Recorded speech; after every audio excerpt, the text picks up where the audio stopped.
Took so long.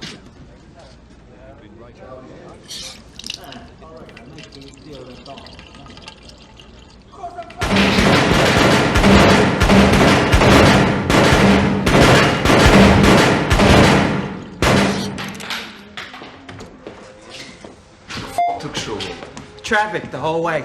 Had to be done, right?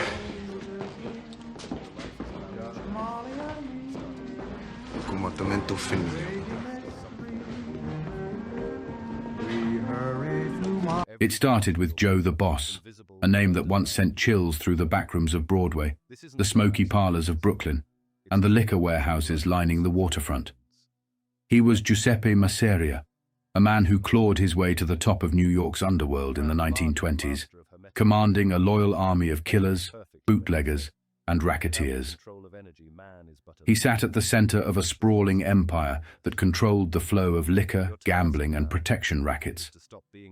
He was untouchable, until he wasn't.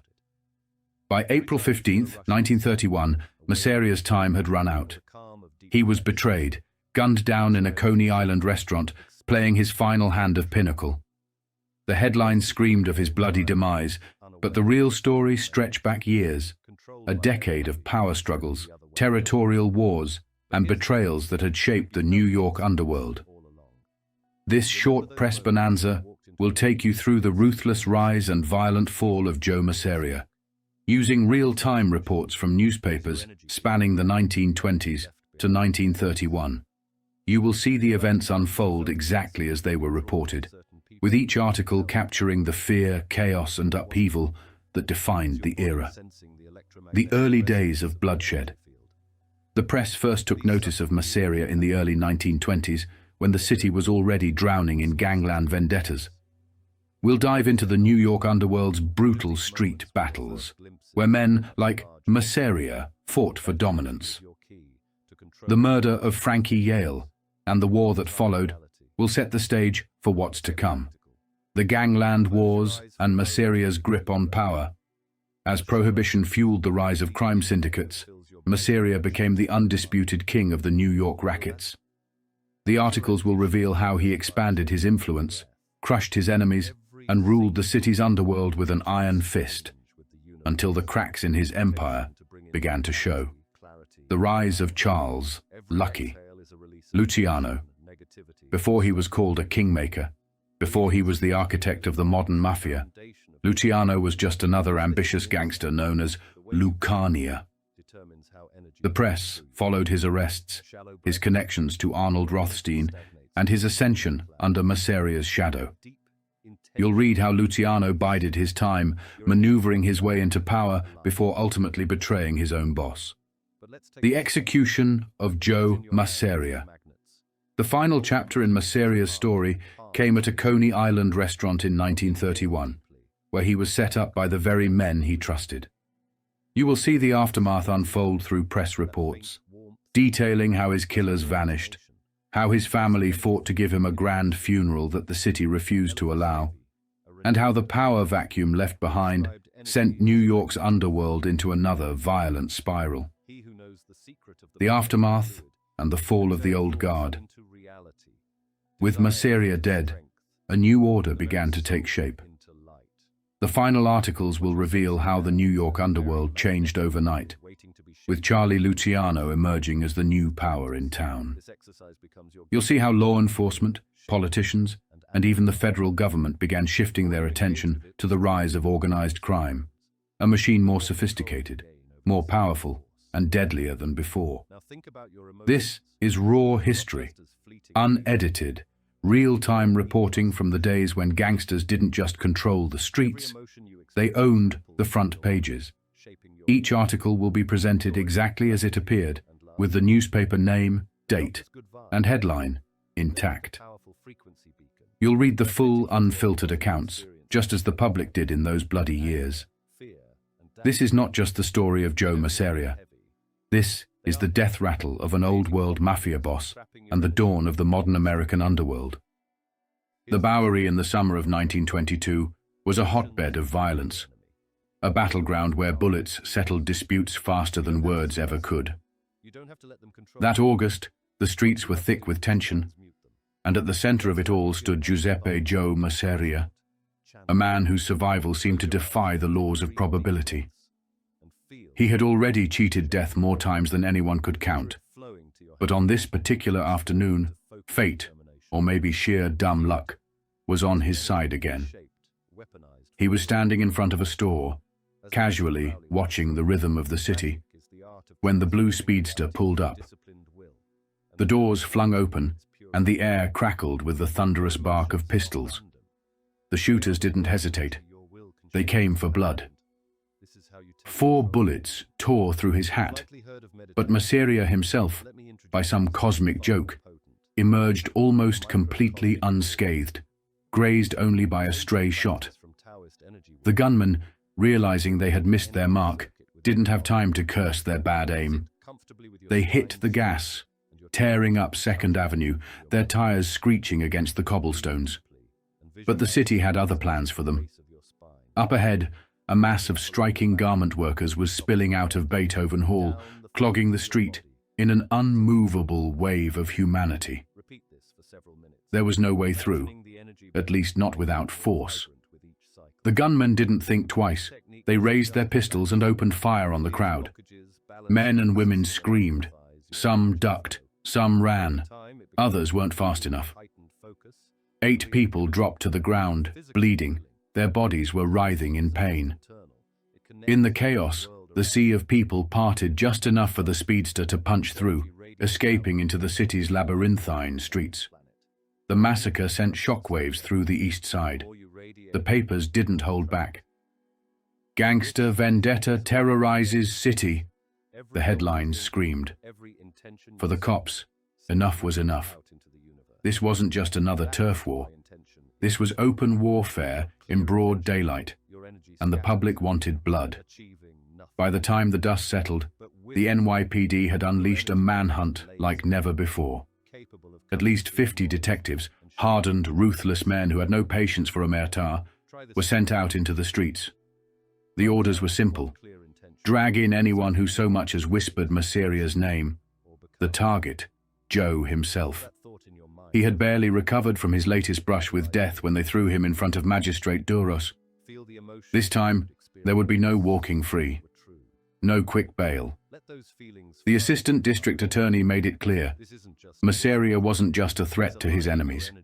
He was a danger to the public, to anyone unlucky enough to be caught in the crossfire. But the real trigger for his arrest wasn't just the attempted hit on his life. It was the corpse of Umberto Valenti. Valenti had been more than just another gangster. He was a feared and dangerous rival. A man who played the same deadly game as Masseria, but had finally run out of luck. 2 days after the failed ambush in the Bowery, Valenti was gunned down at the corner of 12th Street and 2nd Avenue. Whoever pulled the trigger had vanished like ghosts, leaving behind nothing but bodies and unanswered questions. A street sweeper named Joseph Shepis took a bullet to the throat. An innocent woman, Agnes Eglinger, 51 years old, was left bleeding out with a gunshot wound to the chest. Bellevue Hospital was packed with the dying and the barely clinging to life. The police weren't just dealing with a mob war anymore. They had a full-blown crisis on their hands. Now all they needed was someone to blame. Masseria wasn't formally accused of Valenti's murder, but the cops weren't about to let him slip through their fingers. He was held on suspicion of homicide, and if they couldn't pin the killing on him, they'd bury him under the weight of the city's growing frustration with the bloodshed. But that was the problem. Nobody talked. Not the dead man's crew, not Masseria's men, not the bystanders who had watched the carnage unfold. The detectives knew the truth was buried somewhere in the silence, but breaking omerta was a tall order. The real story of the feud was so twisted and layered with deception that even seasoned lawmen found themselves lost in its tangled web.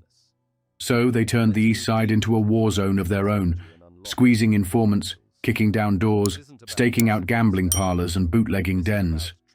They were determined to break Masseria's grip, to bring order to a city where men like him ruled the streets with bullets and fear.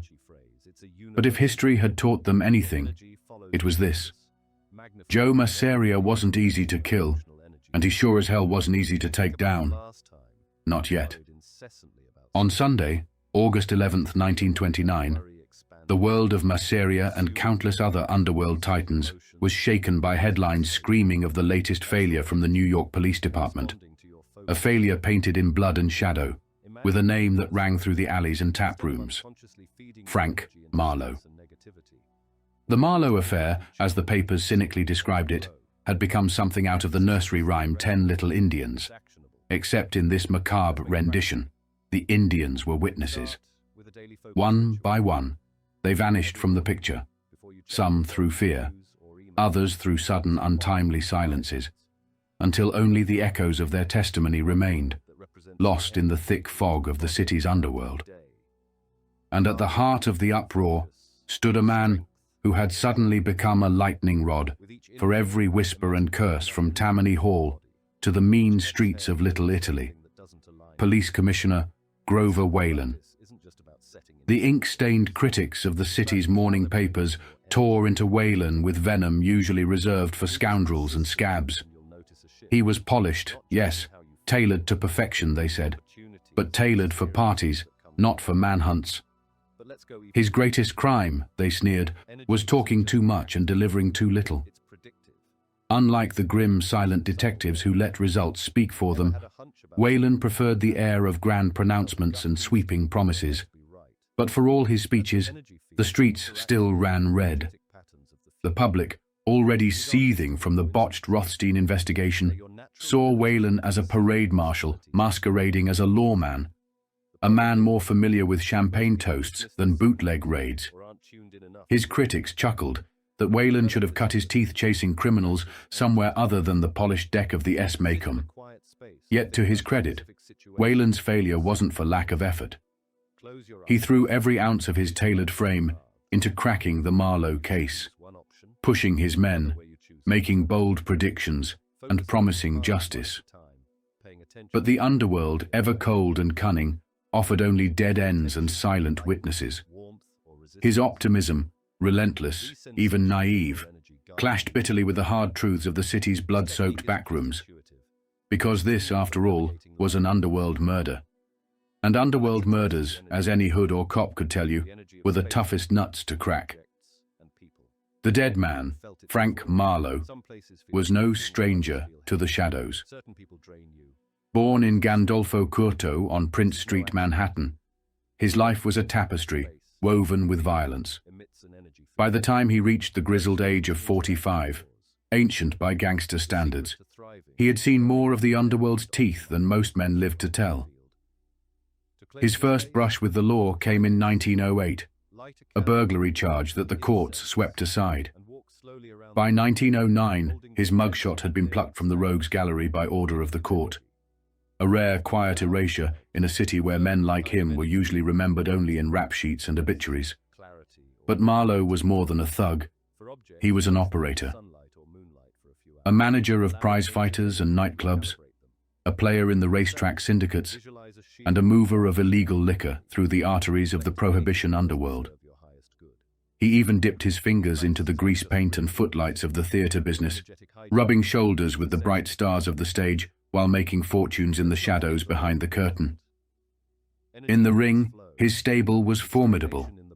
He had managed some of the toughest men to ever lace up gloves, including Johnny Wilson, a former world middleweight champion.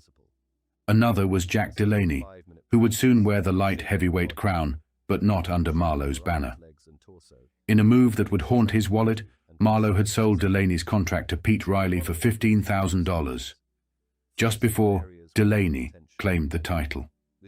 Fortune, it seemed, always had a sense of irony. But in the end, it wasn't fists, horses, or liquor that defined Marlowe's legacy. It was a bullet. A bullet and a police commissioner's broken promises. And for the mobsters who ran New York's underworld, from Masseria on down, the real lesson of the Marlowe case was a simple, chilling one. In their world, witnesses didn't just vanish. They were made to vanish. And the cops, no matter how many speeches they one a day. Science that matters. You know Harbor Freight for affordability, but durability goes right along with it. You see, we test, and then we test again. Now, it's time for you to put us to the test. Whatever you do, do it for less at Harbor Freight. Made were always a step too late. In the last fading year of his life, the luck that had once clung to Frank Marlowe like a second skin seemed to have abandoned him entirely. His fighters, once champions and contenders, were losing more bouts than they were winning. His prized horses, which had once thundered down the tracks and lined his pockets with winnings, had turned into expensive disappointments. Marlowe, ever the gambler, tried his hand in the nightclub racket. In 1926, he bought into the Club Rendezvous, a joint with music, booze, and a crowd that paid well for the privilege. But that venture soured too. He sold out to Larry Fay, the notorious bootlegger, for $10,000 and walked away. The Silver Slipper, though, that was different. Perched on 48th Street and Broadway, it was a hot spot, a cash cow. Marlowe had a piece of it alongside his old pal, Johnny Wilson, and Bill Duffy, a known power player in the fight and entertainment world. It was at the Slipper, where Marlowe could be found most nights, shadow, in his own kingdom. No grand entrances, no boasting. Just Marlowe, seated in the background, his eyes watchful, his face a mask of indifference as the music played and the cash flowed. But if his business life had turned sour, his home life was positively curdled. He had separated from his wife back in 1923, a split that festered into a bitter standoff. Whispers spread after his death that he had been making moves to cut the final tie, to divorce her and start over with a new flame, Dolores Farris, a dancer from the musical comedy scene. Dolores was more than a fling. She was an investment. Marlowe had sunk money into her career, and it seemed his heart as well. But there was a snag, a legal one. Divorce was a trickier business in New York than in Ohio, where the laws were looser. Marlowe tried to convince his estranged wife to pack up and settle in Cleveland, but her family sniffed out the scheme and shot it down cold. As for his entanglements with the liquor trade, the city's favorite vice, no one could pin them down with certainty. Commissioner Grover Whalen, ever eager for headlines, painted Marlowe as a major player in the booze racket. But Whalen's accusations were thick on flair and thin on facts. What was certain, though, was that Marlowe was broke, dead broke, and he owed. To whom? How much? No one could say for sure. But in a world where debts often carried a death sentence, those unanswered questions might have been what pulled the trigger. Had Marlowe crossed the wrong man over an unpaid note? Had he muscled into a racket where he didn't belong, hoping to climb out of his financial grave? Or was it something else entirely? An old grudge, a whispered insult, a favor refused. The underworld, for all its noise, kept those answers buried deep. What no one disputed was the final, brutal truth. Frank Marlowe was murdered. The end came swiftly, violently, and without ceremony. It was the night of June 24th, 1929, a little past 9 o'clock. His body hit the ground with a sickening thud, a lifeless offering flung from a speeding car. The killers chose their stage with a poet's cruelty, directly across from the gates of Flushing Cemetery, where so many had gone before him. The car vanished into the night, leaving Marlowe sprawled among the trees, his life's fortune reduced to blood and broken bones. But the underworld's careful silence met an unexpected witness. Two Bayside men, Charles Brandt and Charles Niccolo, had seen the body fall, a sudden brutal punctuation mark to the evening stillness. They thought he'd been struck down by the car, some poor soul caught in the wrong place. Hearts pounding, they sprinted 4 blocks, each step hammering with urgency, until they reached a police booth. There they found policeman Frederick Sherwood. Together they rushed back to the crumpled figure in the shadows. Sherwood bent low. Marlowe was still breathing, but death, cruel and certain, was already tightening its grip. Without hesitation, they lifted his broken body and carried him back to the booth, the weight of a life spent in shadows, heavy in their hands. The case was only beginning. The answers, if they came at all, would be paid for in blood and silence. And for the underworld bosses watching from the wings, one thing was clear. The murder of Frank Marlowe was a message. The question was, who sent it, and who would be next? Policeman Frederick Sherwood crouched beside the crumpled figure, his eyes narrowing under the dim light. The man on the ground was barely clinging to life, his breath a faint rattle, but the truth of his murder screamed louder than any dying gasp. 3 bullets, each a signature of cold, professional intent, marked his body. One tore through his right temple, another shattered his jaw, and a third punctured the front of his neck. Around every wound, blackened powder burns, an assassin's calling card, whispered of a point-blank execution. Frank Marlowe never stood a chance. Death claimed him before the wail of the ambulance could pierce the night.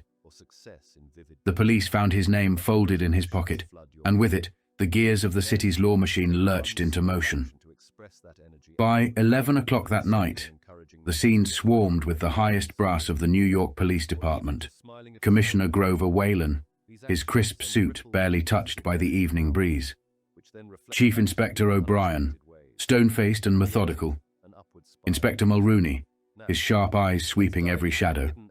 And Deputy Commissioner Leach, his polished shoes crunching against gravel as he barked orders. Their first move? Follow the trail backward. It led them to the Victoria Hotel on 7th Avenue near 51st Street, Marlowe's last known residence. The lobby was a mausoleum of whispers and knowing glances, but the suite upstairs was sealed tight, locked from the inside. Minutes before Marlowe's lifeless body hit the dirt across from Flushing Cemetery, the telephone in his room had rung. A woman's voice, calm, certain, had answered, "Frank isn't here, but he ought to be here any minute." By the time the detectives pressed their badges against the door, that minute had passed into eternity. The room, like the voice, offered no answers, only questions. Next, they retraced his final steps to a familiar haunt. La Tavernelle, a cozy joint on West 52nd Street, where men of Marlowe's kind mixed deals with their dinners. The proprietor, Ignatius Copper, played the part of the helpful witness, his apron still dusted with flour. He told the detectives that Marlowe had dined alone that evening, tucked quietly behind a grill, a man with nothing but shadows for company. But the truth has a way of slipping through cracks. The police squeezed Copper, and the cracks widened. The story unraveled. Marlowe had not been alone. In fact, he had been in company that now sat under the harsh lights of the station, facing the rapid-fire questions of a police force hungry for answers. The list read like a who's who of Marlowe's circle. Johnny Wilson, the old friend and fighter from Marlowe's glory days. Edward Boston Louis Lewis, a rugged operator from Brookline, Massachusetts. Al Seigel, a dancer with nimble feet and fast friends. Mary Seiden, better known in smoky rooms as Mickey of the Rendezvous, a woman who made her living as much with charm as with connections. And Ignatius Copper himself, the man who had just lied through his teeth about Marlowe's solitary supper. All 5 swept from the comforts of the night into the cold metal embrace of custody. Material witnesses, the police called them. But the detectives knew, sometimes, witnesses were just suspects waiting for their turn on the rack. In the background, Commissioner Whalen, ever the optimist, ever the public showman, declared his theory with the certainty of a man holding a solved puzzle. Marlowe hadn't been caught unaware. No, he had known the noose was tightening. Days before his murder, Marlowe had fled south to Boston, a curious trip, but not without cause. The whispers from Boston's fight halls trailed him back to New York. Weeks earlier, Marlowe's fighter, Riccardo Bertazzalo, an Italian heavyweight with fists like sledgehammers, had gone up against Jim Maloney, a local Boston brawler. The bout had ended in chaos. Bertazzalo declared the winner on a foul. But in the back rooms where the real money traded hands, the whispers started. A fixed fight, they said. A payoff, a rigged purse. Marlowe had returned to New York with two things: unfinished business and a name he didn't trust. At the Victoria Hotel, he checked in under an alias, Frank Ross, as though a false name could shield him from the bullets already hunting him. But in the underworld, no alias could change your luck.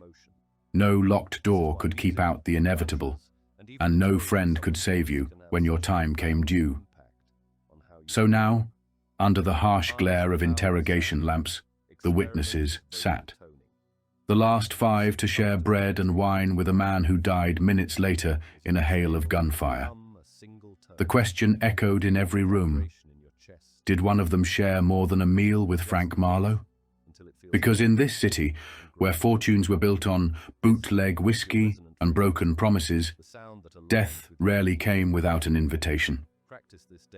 The Victoria hotel clerk barely looked up when the man with the weathered face and hard eyes asked for a room. The name scrawled on the register, Frank Ross, was a weak disguise for a man whose shadow loomed large over New York's underworld. But the hotel, stiff with policy and unimpressed by aliases, refused him the cover of falsehood. If Frank Marlowe wanted a room, he'd have to use his real name. And so, he did. It was a decision that, in hindsight, felt like the first step toward his grave. He knew he was a marked man, yet his revolver, his old faithful companion, sat uselessly in his luggage, tucked away upstairs. When death came roaring up beside him in a speeding car, he met it with empty hands. Within hours of the killing, Commissioner Grover Whalen was already weaving his favorite narrative, one of imminent triumph. On June 25th, he faced the press, his voice ringing with that signature optimism that had so often preceded failure. "We have developed important leads today in Manhattan," he declared. Bold, certain, unshakable. Then, almost casually, he promised the inevitable. "Formal charges will soon be brought against specific individuals. We are getting important information." His first target was Edward Boston Louis Lewis, a man whose rap sheet was as long as a city block. Assault, liquor smuggling, and assorted crimes had seasoned him well. The police uncovered that Lewis had landed in New York from Boston on June 14th and checked into the President Hotel.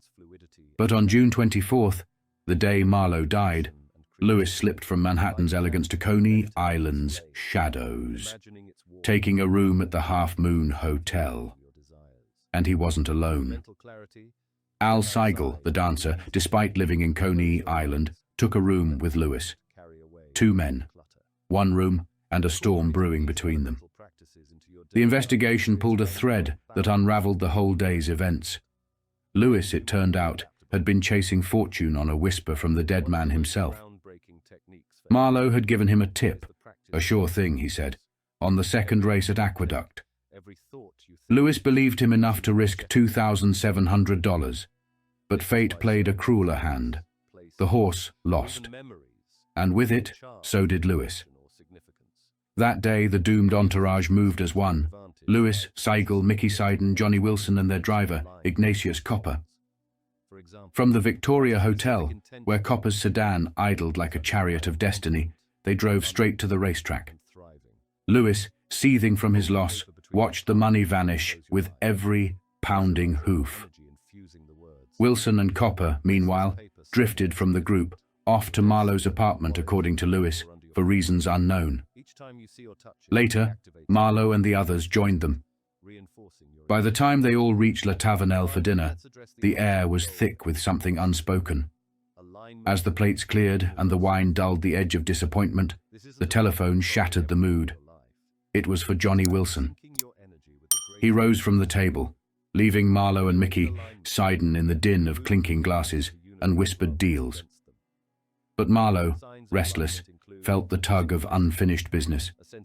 He turned to Mickey and said, "I've got a date." And then, with the simplicity of a man walking to his fate, he stepped into the night. Mickey, loyal or curious, or maybe both, followed, calling after him. But she stopped cold.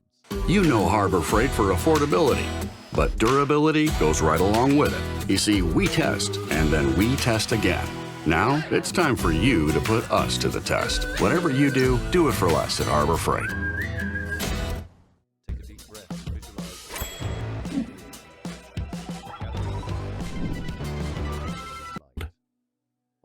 In the weak glow of the streetlights, she saw Marlowe slide into an automobile with two men. Two faces she didn't recognize. She opened her mouth to shout, to call him back. But the night swallowed her voice. Back in his polished suit and with the press hanging on his every word, Commissioner Whalen drove the point home. "Those are the two men we want," he declared, his finger metaphorically stabbing at the unknown figures lurking in Marlowe's final seconds. "We have uncovered plenty of leads and subjects for investigation, and are getting more all the time. But leads are not answers, and promises are not justice." Whalen's men reached out to the women closest to Marlowe, Mrs. Minnie Curto, his estranged wife, and Dolores Farris, his would-be bride, performing across the Atlantic in the new moon. From London, the news struck Dolores like a blow.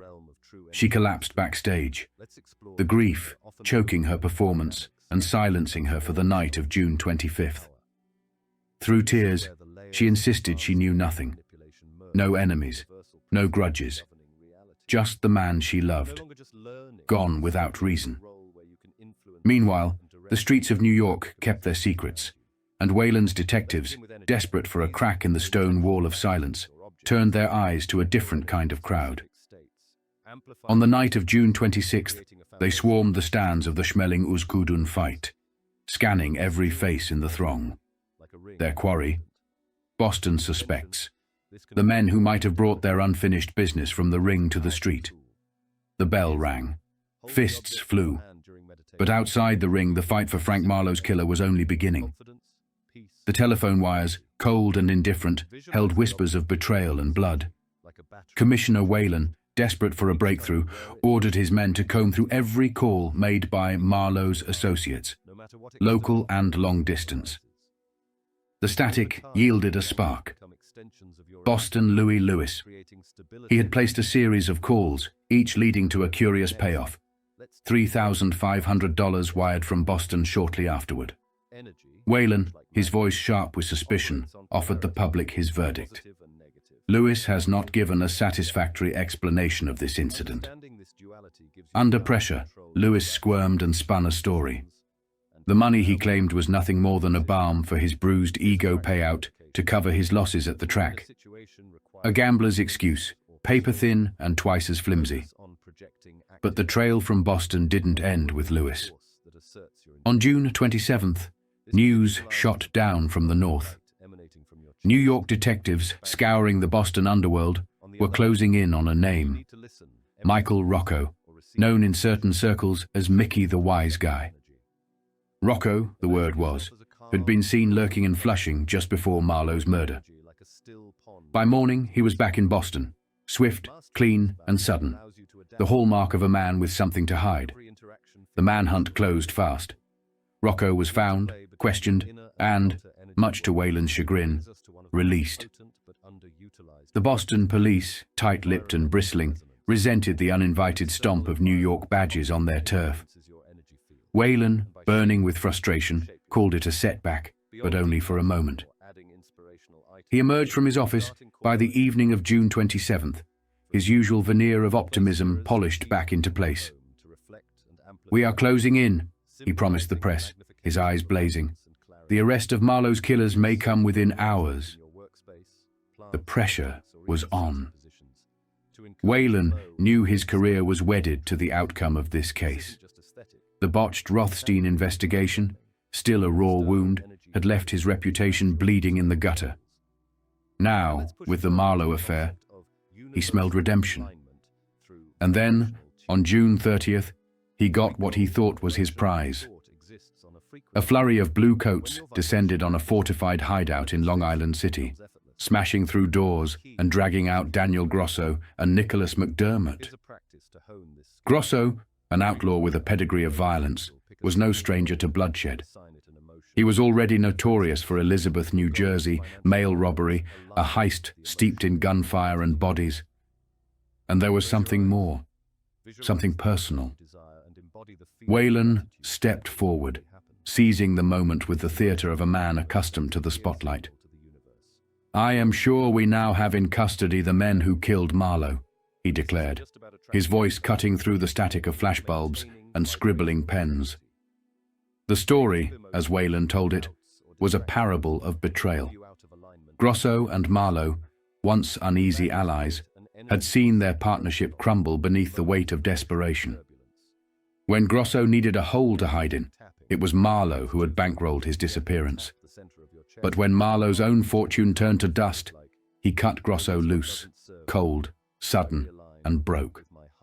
The underworld, after all, offered no safety nets. And Grosso, left to the wolves, festered with resentment. It was easy then for Marlowe's unseen enemies to stoke that fire. They slipped into Grosso's ear, whispering of betrayal. They painted Marlowe not as a former friend, but as a Judas who sold him out. Grosso, fueled by anger and opportunity, became the hand that pulled the trigger. But in the underworld, truths are never what they seem. Whalen's triumph began to sour within days. The foundation of his grand narrative crumbled beneath him. The charges against Grosso and McDermott, so loudly announced, fell to pieces. Mistaken identification, the court said.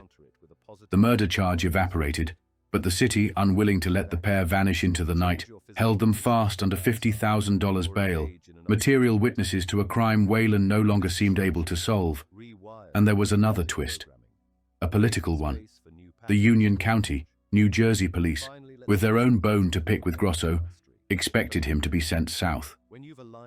They wanted his neck for the mail robbery murder that had made him infamous. But Whalen, in a move that left them seething, threw up a wall. He asked Governor Franklin D. Roosevelt himself to hold the extradition request. New York wasn't finished with Grosso. Not yet. The tension between the states stretched thin, and the case itself, so bright with promise, fell back into shadow. But on July 8th, from the Stonehearter Police Headquarters came another headline, a promise fresh and sharp as a knife. The hunt wasn't over, and neither was the story of Frank Marlowe. Commissioner Grover Whalen, ever the showman, tightened his grip on the spotlight and dropped a bombshell. Frank Marlowe's murder, he declared, had been ordered and paid for by the head of an Italian secret society. The papers seized on it, their headlines screaming a grand underworld conspiracy. And the first name to tumble out of the police dragnet was one that turned every head from Mulberry Street to the Bronx, Ciro Terranova, the so-called Artichoke King, a man who had squeezed fortunes from vegetables and violence alike. Terranova, with his armored touring car and his iron grip on the produce rackets, was whisked to police headquarters for questioning. But Whalen, ever coy, dashed any notion of triumph.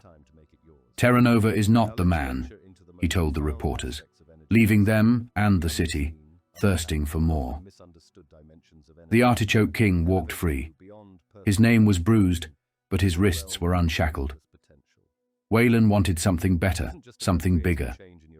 Meanwhile, the five who had shared Marlowe's final meal, Mickey Seiden, Johnny Wilson, Ignatius Copper, Edward Boston Louis Lewis, and Al Seigel, remained caged under $50,000 bail each.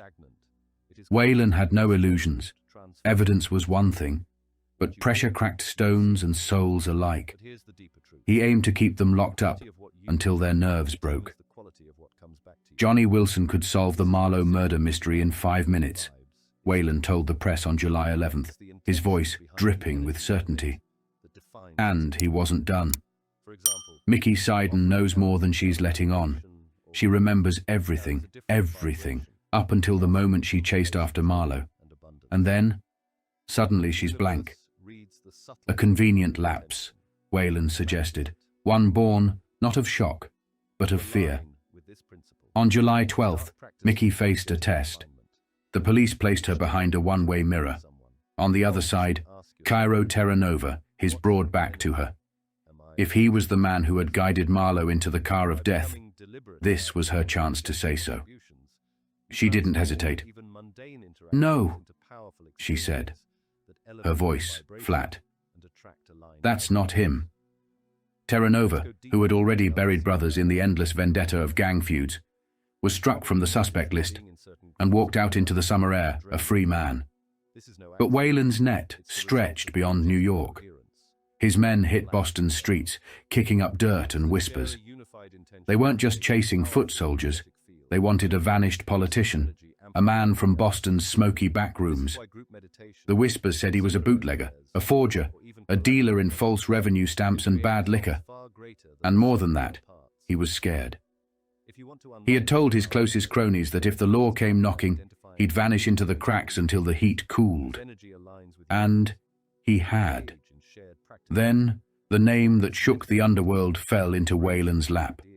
Joseph Masseria, Joe the Boss, the man whose name was both legend and warning, a kingmaker, a killer, the sun around which every racket from gambling to extortion revolved.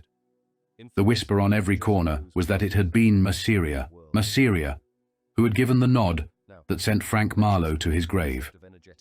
The police found him at 62 2nd Avenue, Manhattan. His reputation walked 3 steps ahead of him, brutal, untouchable, and more feared than bullets.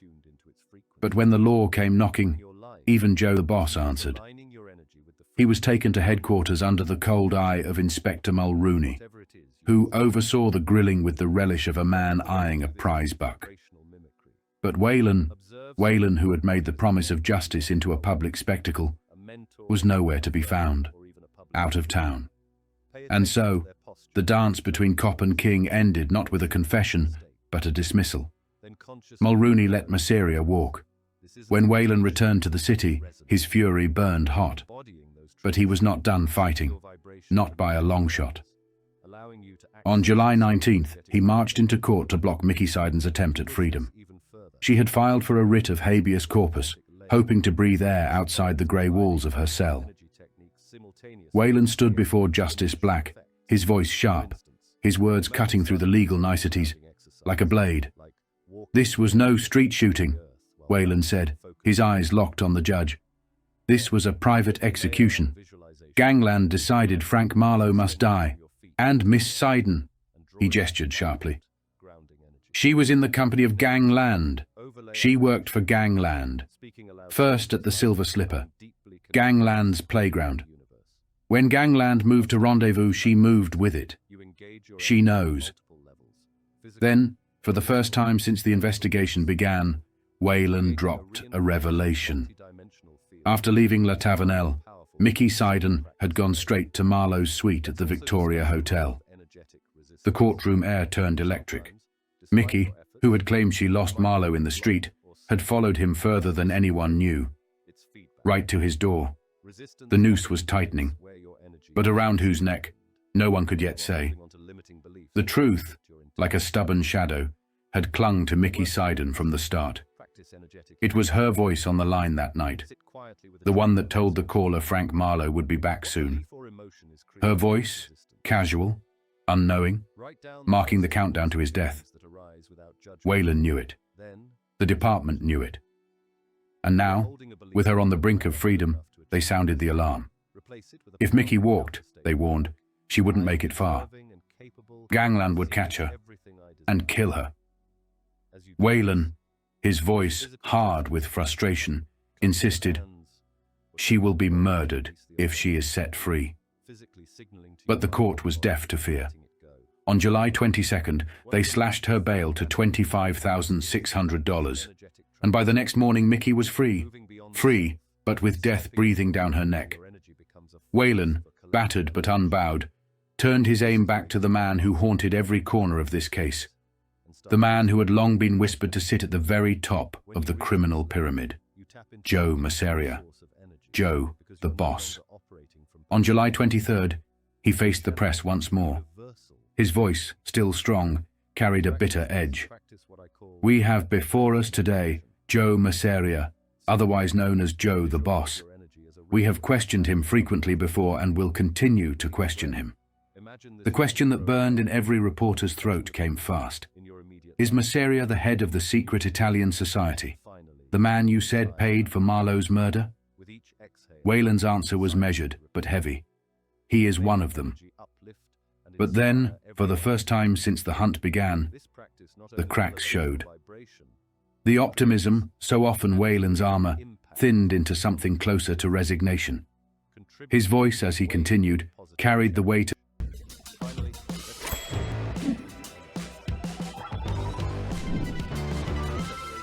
You know Harbor Freight for affordability, but durability goes right along with it. You see, we test, and then we test again. Now, it's time for you to put us to the test. Whatever you do it for less at Harbor Freight. Of every locked door and every silent witness. "We can get a lot of bases for suspicion, information and belief," he admitted, his words slow, tired. "It is surprising how freely people will talk about the dead. They've told us everything about Marlowe, from his childhood until the moment he walked out of La Tavernelle to his death. But when asked about living, their memory suddenly fails. The dam was breaking, and not in Wayland's favor. The survivors of that fateful dinner, the ones he had kept in custody with the hope that pressure would force their tongues, slipped through his fingers one by one. Johnny Wilson, the man Wayland swore could solve the case in 5 minutes, walked free on $30,000 bail. Edward Boston Louis, the gambler with a grudge and a lost fortune, followed on $30,000 bail. Al Seigel, whose only crime, perhaps, was knowing the wrong people, was released on $10,000 bail. And finally, Ignatius Copper, the driver who had carried them all from racetrack to restaurant to ruin, was let go for a mere $5,000 bail. In the end, it was Wayland, not the suspects, who broke. With the press snapping at his heels, he threw up his hands in bitter surrender. The air of inevitability, the stink of another unsolved gangland killing, choked his voice. The Marlowe case was dying, and Wayland knew it. It was the Rothstein fiasco, all over again. And before Rothstein, a dozen others. And after Marlowe, there would be more, always more. Another name would be carved in bullets, another body would be tossed from a car or gunned down in a restaurant. And Wayland would be back before the cameras, back to his statements, back to his baseless promises, back to the cycle he could never break. The truth was this: the underworld was a government all its own. It issued its sentences in darkened rooms, carried them out on lonely streets, and buried its secrets deep. And Wayland, who had spent his career chasing shadows, had learned the hard truth. Interfering with gangland justice was like trying to halt an execution in a foreign country. It wasn't a crime, it was policy, and there was no appeal. Perhaps, Wayland admitted to himself in a rare moment of candor, one day someone would come along, someone with the brains, the nerve, and the instincts to crack these cases wide open. Someone who could tear the veil from the underworld and drag its kings, kicking and screaming, into the light of justice. But if that man ever arrived, he would have to be more than just clever, more than just dogged. He would have to be everything Wayland wasn't. The Hotsy Totsy Club was never just another speakeasy. It was where deals were made and broken, where racketeers and tough guys gathered under the soft glow of hanging chandeliers, sipping bootleg whiskey, while the city outside held its breath. But in the early hours of a humid Saturday morning in July 1929, it became something else entirely. Simon Walker and William Cassidy were dead before they hit the floor. Whatever they had done, whoever they had crossed, the end had been waiting for them the moment they stepped through the club's doors. The first theory was simple. Two drunks were getting carried away, a few too many words exchanged, and suddenly pistols were drawn in the heat of the moment. But the detectives, working on the case, weren't buying it. The charges told the real story. First-degree murder. This wasn't a duel. It was an execution. By the time the grand jury handed down the indictments, Broadway's underworld was already bracing itself. The papers called him an overlord, but in reality, he was more than that.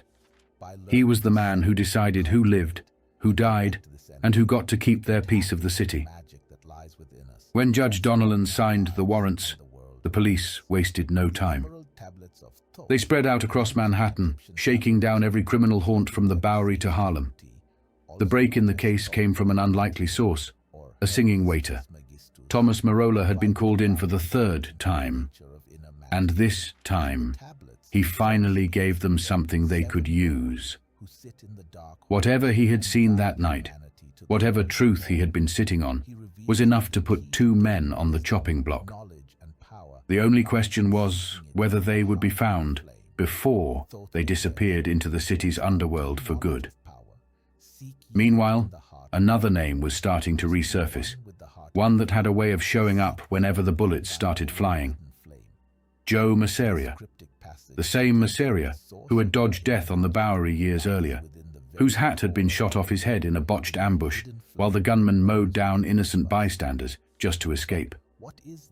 He had been a name whispered in every gambling den and bootlegging ring for years. Now, he was back in police custody, not just for the hotsy-totsy killings, but for something bigger. Frankie Marlowe was dead. A racketeer, a fight manager, a man with his hands in all the right places.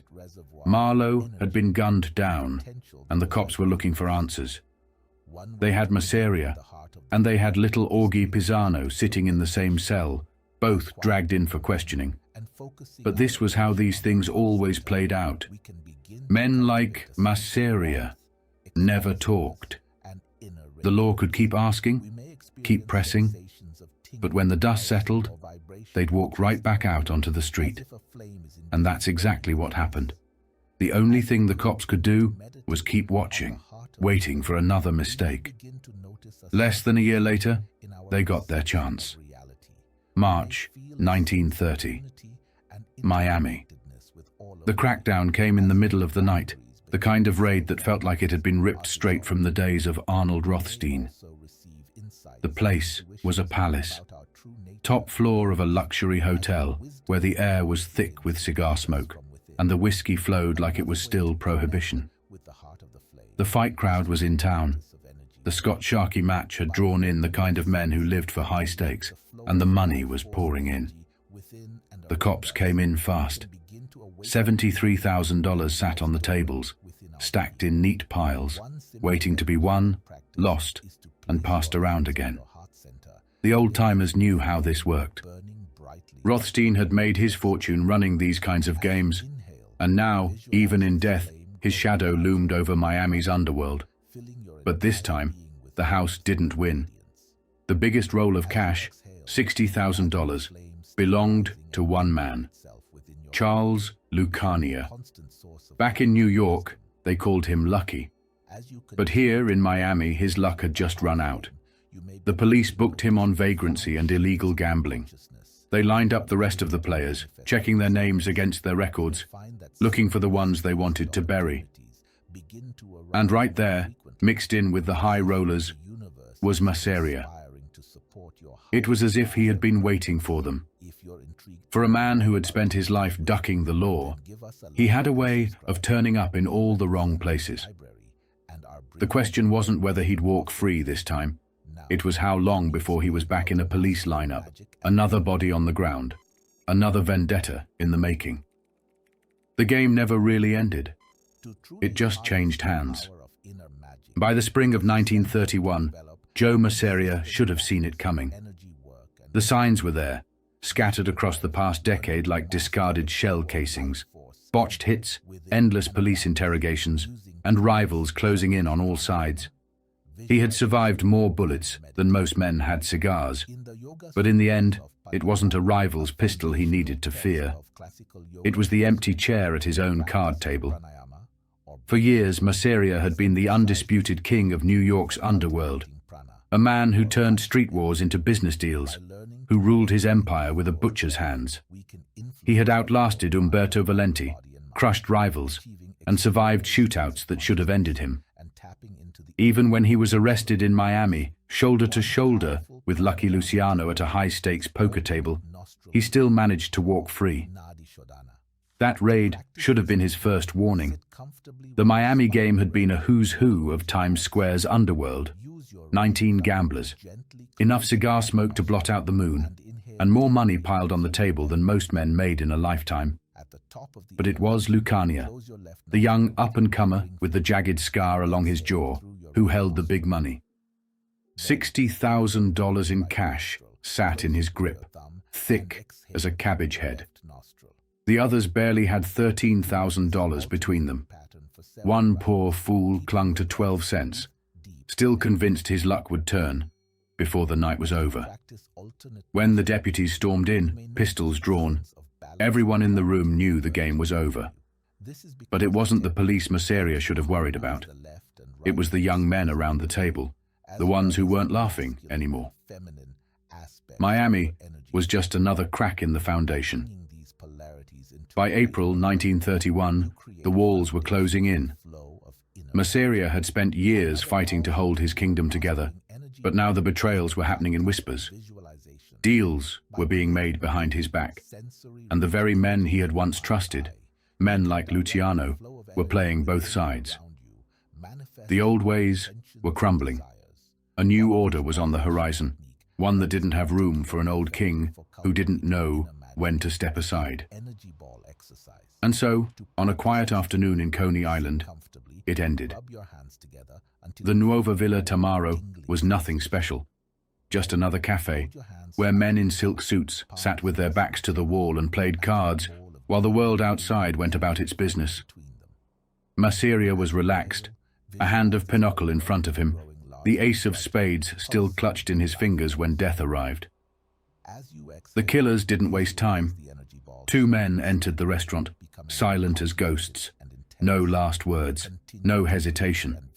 5 shots rang out, each one finding its mark. Masseria never got a chance to rise from his chair. The 3 men who had been playing cards with him vanished. No screams, no protests, just empty seats and the quiet rustling of topcoats left behind in their haste to get away from the slaughter. Even the money, $40 in bills scattered near the table, was abandoned. The cops didn't need a confession to know what had happened. It was an inside job, a setup. By the time Masseria's body hit the floor, his reign was already over. For years, he had fought to keep men like Capone out of Brooklyn. He had made enemies out of the wrong people, underestimating the younger generation that had been waiting for their chance. Now, with his lifeless body sprawled beneath the table, his empire lay in ruins. The future belonged to the men who had left that cafe alive. It belonged to Lucky Luciano. When the bullets stopped flying inside the Nuova Villa Tamaro, Joe Masseria was sprawled across the floor, his lifeless fingers still gripping the ace of spades, the death card. His empire, built on blood, bootlegging and brute force, was now leaderless. But in the underworld, power never stays vacant for long. In the hours following his execution, the men who had once sworn loyalty to Joe the Boss moved quickly. They gathered in the dimly lit rooms of his $15,000 duplex on West 81st Street, a fortress built from the spoils of vice. It was more than just a meeting. It was a war council. The old boss was dead, but the streets still needed an answer. 25 of Masseria's most trusted enforcers were present. These weren't politicians or businessmen.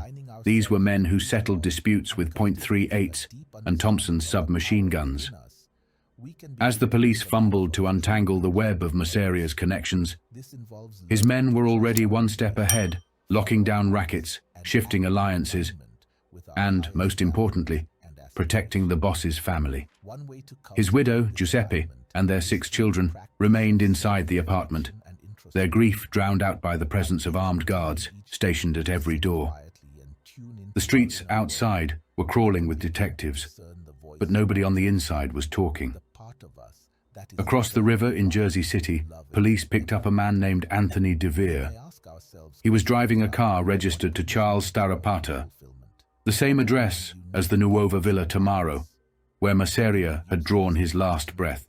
The cops knew it was no coincidence, but in the world of gangland justice, a name on a registration form meant nothing without a man willing to talk. Meanwhile, in Brooklyn, detectives combed over the blue Buick used in the hit. It had been dumped on First Avenue in Coney Island, stripped of any immediate evidence, just another corpse in the long line of cars abandoned after a gangland execution. The investigation felt like a formality. Everybody knew what had happened. Masseria had been set up. But the real question wasn't who pulled the trigger. It was who gave the order. A bloody throne. You know Harbor Freight for affordability, but durability goes right along with it. You see, we test, and then we test again. Now, it's time for you to put us to the test. Whatever you do it for less at Harbor Freight. No one does food like Puerto Rico. Whether it's a chef tasting menu or a local favorite spot with no sign above the door. You'll taste the influence of Spanish, African, and native Taino traditions, not to mention the passion that we put in every bite. Sometimes, all in the same dish.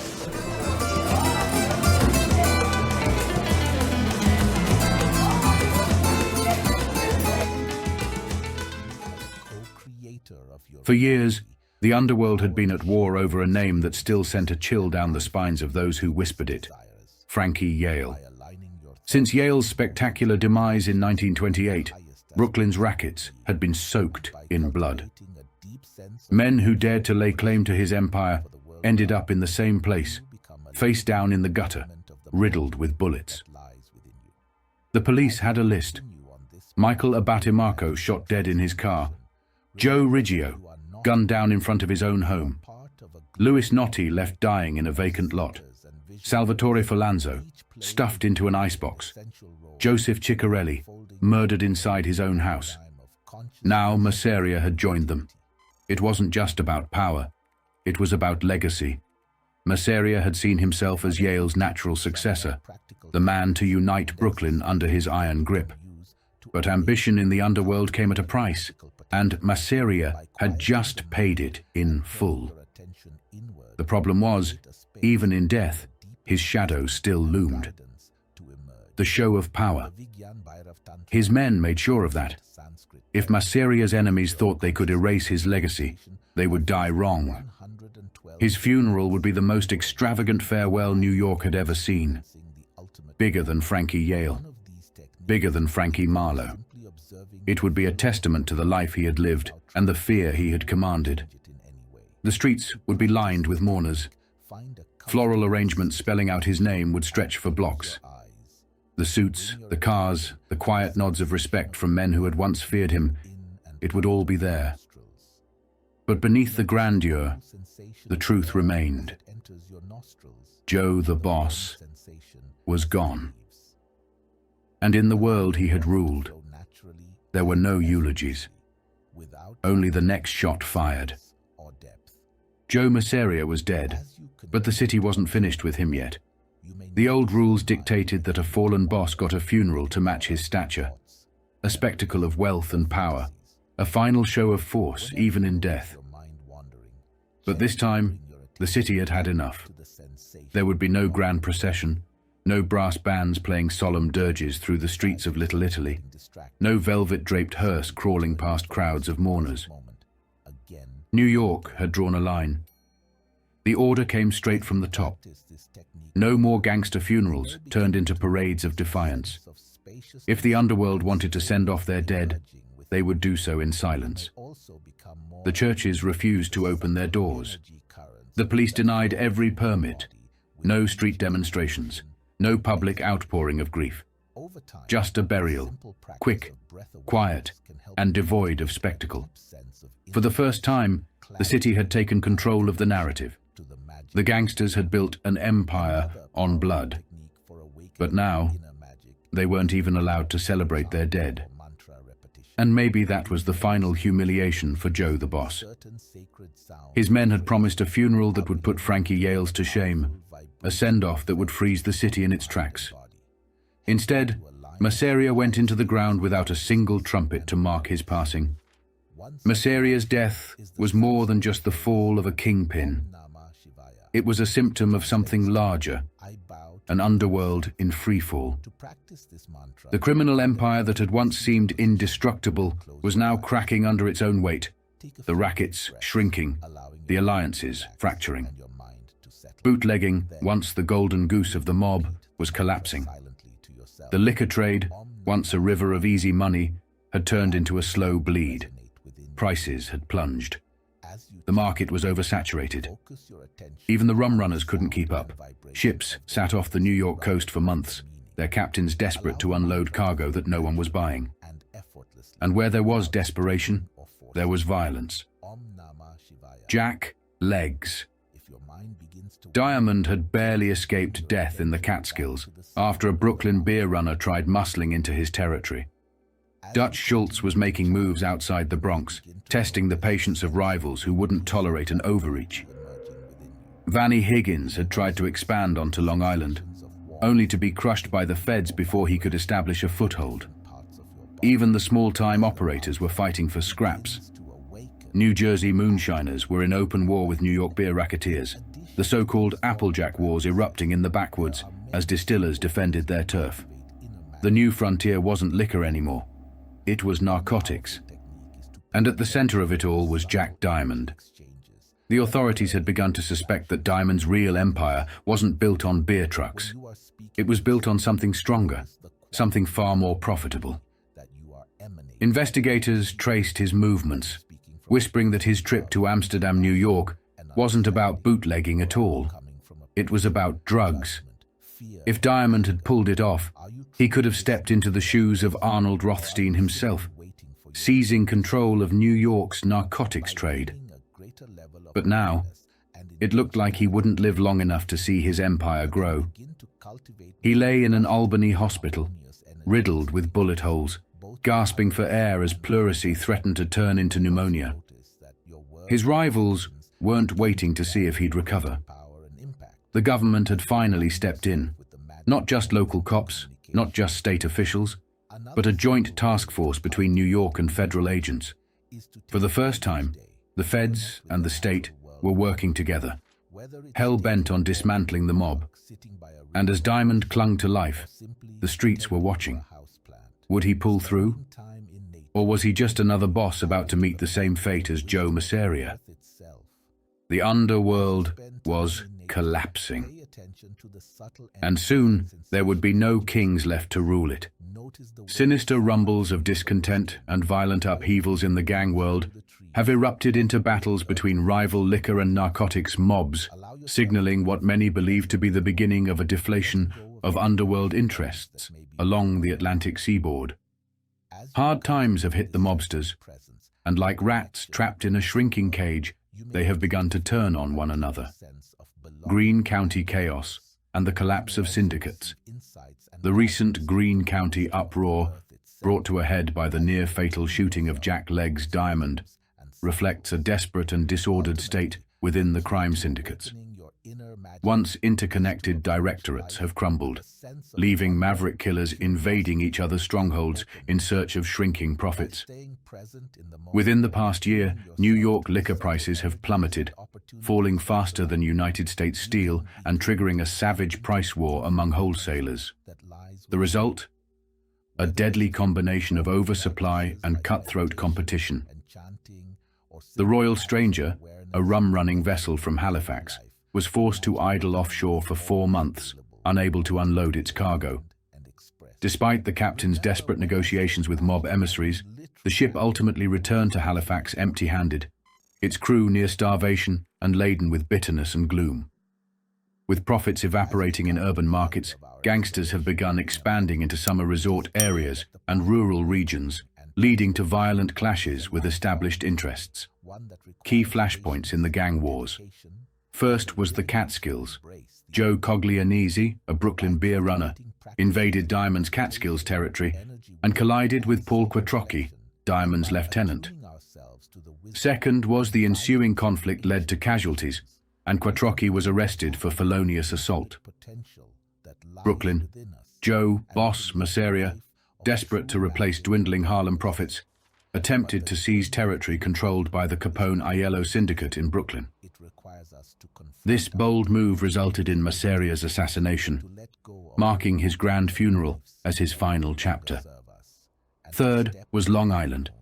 Vannie Higgins' beer mob, expanding its operations, was caught by federal agents in collaboration with Mineola police officers and hotel owners, all of whom now face trial. Fourth was rural New Jersey and New York. City beer racketeers have begun intruding upon traditional moonshine operations, sparking rumors of wars and violent reprisals in the Applejack regions. Fifth was Bronx. Arthur Dutch Schultz, head of the Bronx beer mob, has been accused of overstepping his boundaries, prompting business rivals to prepare violent countermeasures. Diamond's true empire. Narcotics.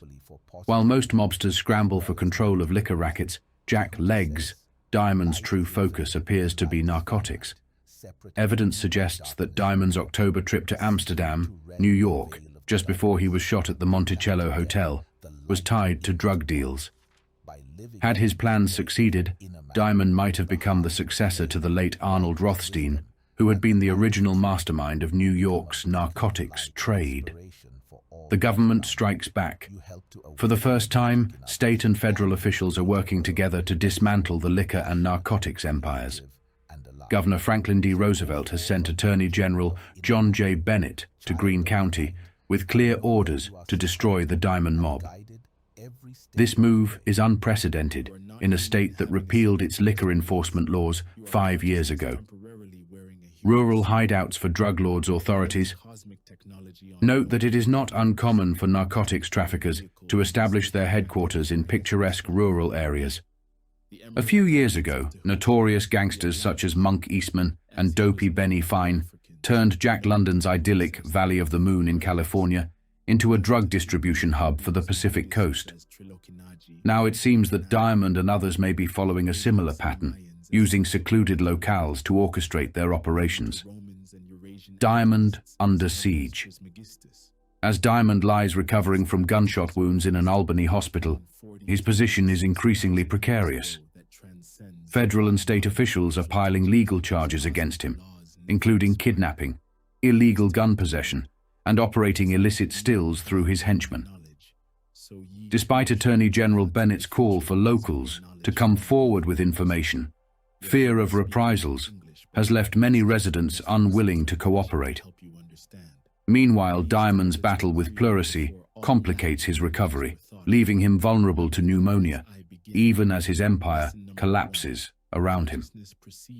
The beginning of the end. With rising intergang violence, plummeting profits, and unprecedented government intervention, the Atlantic seaboard's criminal underworld appears to be entering a period of steep decline. As the old alliances disintegrate, the once mighty syndicates are reduced to scavengers, tearing each other apart in the scramble for survival. The underworld was running out of places to hide. For years, the crime syndicates along the Atlantic seaboard had moved like ghosts, untouchable, unstoppable, their fortunes built on the river of liquor that flowed through every speakeasy from Manhattan to Miami. But by 1931, the money was drying up, and with it, the carefully balanced order that had once held gangland together. The price wars, the betrayals, the double crosses. It was all leading to one inevitable conclusion: collapse. The first cracks had appeared in the Catskills. Jack Legs Diamond had carved out his territory in the quiet summer resorts of upstate New York, controlling the flow of booze to the wealthy city elite who vacationed there. But greed was a hungry thing, and Joe Coglianese, a Brooklyn beer runner, saw an opportunity. He pushed into Diamond's domain, and just like that, the peace was shattered. The bullets flew. Diamond's enforcer, Paul Quattrocchi, landed in jail, and Diamond himself barely escaped an assassination attempt. Then came Masseria. Desperate to replace the profits slipping through his fingers in Harlem, he made a move on Brooklyn, territory controlled by the Capone-Aiello syndicate. It was a gamble, the kind that either paid off in power or ended in blood. For Masseria, it ended with his body sprawled in a Coney Island restaurant, a handful of playing cards still clutched in his fingers. The funeral he had envisioned, a grand spectacle of wealth and influence, never materialized. The city had put its foot down. No more gangster parades. No more brass bands, mourning men who had built their empires on murder. The government had drawn its line in the sand. With bootlegging profits in freefall, the once mighty syndicates found themselves scrambling for new ways to keep the money flowing. Some, like Vannie Higgins, tried expanding onto Long Island. It didn't last. Federal agents swooped in, sweeping up a network of corrupt police officers and hotel owners before the racket could take root. Others turned to rural New Jersey, muscling in on the moonshine operations that had been running long before Prohibition even existed. That, too, was met with gunfire. Then there was Dutch Schultz, smart, ruthless, and unafraid to cross the wrong lines. He had spent years controlling the Bronx, but now, with the old world crumbling, he wanted more. Rivals took notice. The violence was coming. But while the others tore each other apart over scraps of the liquor trade, Jack Diamond was playing a different game. The papers still called Diamond a bootlegger, a beer baron, a man fighting for control of whiskey and gin. But the truth was more dangerous. Diamond wasn't after liquor. He was after something bigger, narcotics. It had been Arnold Rothstein's game before him, the hidden empire that had kept the money flowing even when Prohibition would eventually end. Diamond had learned from the best, and his October trip to Amsterdam, New York, hadn't been about beer. It had been about setting up the next phase of his operation. If he had succeeded, he would have been untouchable. But he hadn't. Instead, he was shot, bleeding out in a Monticello hotel room, while the walls of his empire collapsed around him. Now, as he lay in an Albany hospital, barely clinging to life, the government was moving in. Franklin Roosevelt himself had ordered the crackdown, sending Attorney General John Bennett into Greene County with a single directive: destroy the Diamond Mob. And this time, there was no escape. They were hitting him from every angle. Federal and state charges were piling up: kidnapping, illegal weapons, the operation of illicit stills. There were whispers that he had already been marked for another hit, that his enemies weren't willing to wait for the government to finish him off. And even if he survived, even if he somehow walked out of that hospital, he wouldn't be walking into the empire he had built. It was already gone, ripped apart by the same forces that had taken down Masseria, that were now coming for Schultz, Higgins, and the rest.